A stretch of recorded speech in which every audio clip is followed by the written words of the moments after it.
Welcome to day 3. So I noted in the last lesson that today we would cover how to create a list of items.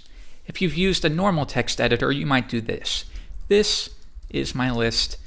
Here is another item. This is fairly common, right? Well, within HTML, what would happen if we just saved this and came back and viewed it? We would get it all on one line because remember, HTML, it's not going to honor this white space unless you tell it to. Instead, it's just going to read this all as one long string, as you can see like so. So there's a couple ways around this. One is to use what we call a break element, and that means create a line break here. Let's do that now. I can do BR and self-close it as we did up here, or it's equally okay for you to do it like so. So let's keep it like this way for now. As a rule of thumb though, try to be consistent. So if you leave it off, try to leave it off in all places of your document. It'll make it a little cleaner. So in this case, I will go ahead and remove that like so. And now if I come back and reload the page, can you see that now each one of these is on our own line? But again, as soon as we add another item, I'll save that and come back, it's all going to be on that own line. So you need to specify each place where there's a line break. So what if you wanted more than one line break? You could add another one. So now I'm going to say have 2 line breaks, like so.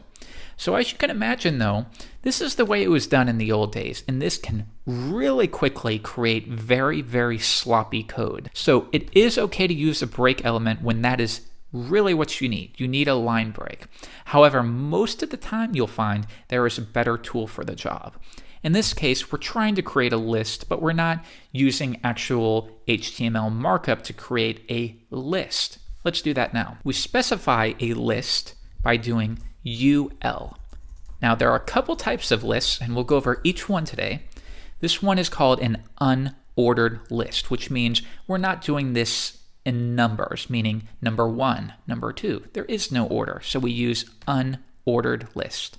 Again, I close it out because I have to specify when this list completes, and that's the only way I can do it. Let's add a list item. So I don't simply add my items here.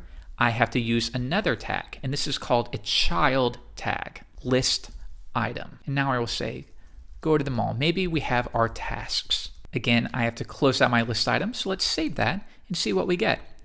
Now again, note that by default, it doesn't have to be this way, but by default, we have a bullet and it's indented a little bit. Now this is important for me to drill into your head. A list does not have to be formatted like you would normally see, whether it's tasks or anything of that nature. A list simply refers to the most basic level, a list of items. That's it. As long as what you are adding within your list conforms to that, then it's fine. There is an element called definition list that we'll look at shortly that is the same way. A definition list has a definition followed by the term followed by the actual definition or the details. And you can have a list of these. So as long as it conforms to the word list, you can use it and you don't need to worry about how it looks on the page by default at all, because that is all overridable. Let's add a couple more. So I can do this manually, or it's common to select the entire bit of code. And here on the Mac, I'm doing Shift Command Right. On the PC, it'll probably be Control Shift Right. Then I will hit Command C or Control C and Command V or Control V. And I will assume that you have a basic understanding of how to do those types of tasks. So now we will say shop, and we'll do one more, get gas, and drive home, like so. Let's save that. And note that we have a bit of spacing here. Always try to be consistent. So if we don't have any spacing up here, we probably shouldn't have any here. Now, this all comes down to personal preference. So the key is be consistent. If you like a spacing, like I do this sometimes to give some breathing room, then always try to do that here. Otherwise, it can get a little messy when your markup is inconsistent. I'm going to save that, come back, refresh the page, and now, as we would hope, we have a nice list of items. So if we were to come back, and let's say we want to remove this and we want to provide a heading, things I need to do today. Well, on this page, the most important heading is things I need to do today. So I will do H1, things I must do today. And I'm going to close that off. Save it, and now we have a nice task list. And this is something you could do on your own. If you need to keep a list of things you need to do that day, you can code it in HTML, and you don't have to worry about using a program like Word to format it, because this will work perfectly. Next, let's take a look at an ordered list. And the only difference is, rather than using UL, we use OL. Now, Sublime Text has a nice feature where if you select a bit of text, and on the Mac it's Control-Command-G, you can see that it will select every occurrence of that sequence. So what's nice about this is it will create multiple cursors. If I wanted to change this to an ordered list, after pressing Control-Command-G, I can now type OL, and notice that it updates in each section. On the PC, on the other hand, you will press Alt F3. So for example, if I said hello, and down here hello, and then maybe up here hello as well, I'm going to select this word, press Control-Command-G on the Mac or Alt F3, and it's going to select every occurrence of this. But it's not just a find and replace. It creates cursors. If I zoom in, notice that there's a cursor here, here, and here. And now I can delete that and write goodbye. Believe it or not, this is a very new addition to code editors, and it's vital that you use it. We joke these days that I couldn't imagine not having this option available. And I also want you to note, it's only available to my understanding in Sublime Text, but it'll surely become available in other editors in the future. But it's a very good technique to have, especially in situations like this, where we only need to change one or two letters, rather than doing it manually like this, which takes time, and it's still okay if you do that. I would prefer to select it and update both at once. So now we've switched to an ordered list. Let's see what the difference is. Now, this is more appropriate when you need to number things. Number 1, number 2, as you can see right here. So whether you use an unordered list or an ordered list really comes down to how you intend to use it. In this case of tasks, I think it makes more sense to use an unordered list because there is no order of events. So I will switch that back. However, if I did something like the 5 best ways to code, then I would use an ordered list for number 1, number 2, number 3, number 4, and number 5. So now that we've covered unordered lists and ordered lists, let's take a look at the last and least common, which is the definition list. So we will place this at the top, and we do a definition list by doing DL.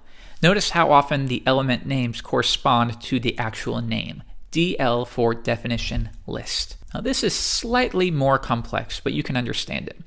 A definition list requires for each item the term as well as the details. So it's common to use it for definitions, but it doesn't have to as long as you can make it fit into that concept. Let's stick with the definition idea.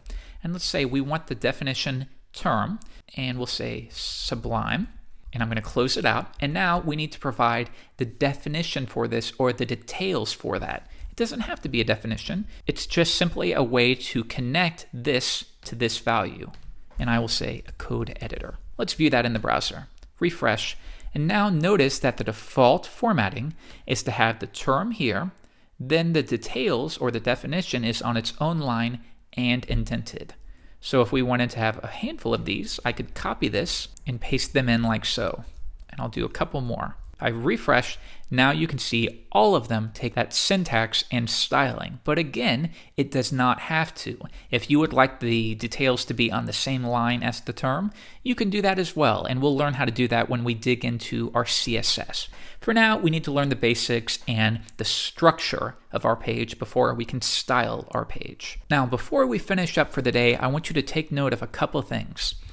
Remember how within our paragraph, we could say hi, and then we could make there bold, like so. This is perfectly fine and clean markup. Now, this is not necessarily always going to be true. For example, there are elements that will only accept certain other elements as children. Now, I want you to remember when I say children and parent, you can use the indentation as triggers in your mind. The definition list has children, and those children are the DT element and the DD, and we indent them to specify that they are children, but you don't have to. Notice if I did this like so, and I viewed it in the browser, nothing would change. It's all the same. But we indent for ourselves and because it creates cleaner code. Also, it's a nicer way to know these are children of this element. So for example, the DT is a child of the definition list. This paragraph element is a child not of the H1, but a child of the body element. And we're going to take a look at that in day 4 much more specifically. But for now, it's important for you to know that you cannot simply take this paragraph of text right here and put it within a definition list. Let's see what would happen if we did though. Save it, and if I refresh the page, you will see that it seemingly works. Let's try removing it, and we'll place it down here as well. Refresh. And seemingly it does work. And this is an important distinction to make, is that the browser will make up for your bad coding. Always remember that. The browser will make assumptions about what you meant here. So even though this is a bad practice, the browser will say, okay, well, he meant well. Let's just go ahead and display this on the page. But a definition list only wants definition terms and details. And if you don't follow this, in some browsers, there may be errors, because while Chrome may be smart enough to make up for your bad coding, maybe an old version of Internet Explorer will not. So always follow best practices. And this is going to be true for an unordered list as well. We cannot simply add a heading tag. We cannot simply add a heading tag like so. If I view it in the browser, it'll display fine, but it's not following good practices. An unordered list wants list items as children. It didn't ask for a heading or anything that is not a list item. In this case, if we wanted to add a heading within a list, you can do that, but make sure you place it within a list item like so. Now if I come back, it's going to look the same, but it's following the best practices. Now here's one other quick note, is what if you have a heading and then you want a paragraph? If I save that, reload, that looks fine, but notice how quickly this is getting messy. So if you have just a bit of text or code, you can place it on one line like so. But if you have a lot, it's a best practice to separate the list item into one or more lines, and then you can take everything within it and indent, like so. So now we have a list item, and within it, here are the children, and it's going to display the same, but it looks much cleaner. So always follow good indentation practices. In the next lesson, we're going to focus on parent-child relationships and what that means.